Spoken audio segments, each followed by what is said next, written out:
Understanding Step Off, a guide for English learners.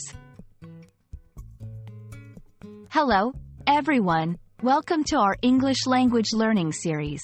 Today, we're diving into the fascinating world of English phrases, specifically the phrase, step off. This phrase can be a bit tricky for non-native speakers, so we're going to explore its meanings and uses in everyday conversation. Let's get started. First, let's look at the literal meaning of step off. This phrase combines the verb step, which means to move by lifting your foot and putting it down in a different place, and off, which often indicates moving away from something. So, literally, step off can mean to move your foot away from something, like stepping off a bus or a platform. This usage is straightforward and relates to physical movement. However, step off also has a slang or idiomatic meaning.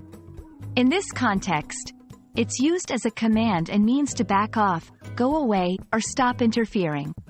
It's a way of telling someone to stop bothering you or to stop involving themselves in your business. For example, if someone is being nosy or overly critical, you might say, "Hey, step off." This usage is more common in American English and can be considered informal or even confrontational. Now, let's see how step off is used in various sentences. 1. Literal use. Be careful when you step off the train. The gap is quite wide. 2. Slang use. I couldn't believe she told him to step off when he was just trying to help. It's important to understand the context to use this phrase correctly, as the literal and slang meanings are quite different. It's crucial to note that using step off in its slang meaning can be seen as rude or aggressive. It's often used in arguments or when someone is feeling defensive. Therefore, it's important to be cautious with this phrase, especially in formal or unfamiliar situations. Understanding the cultural context of phrases like step off is key to using them appropriately.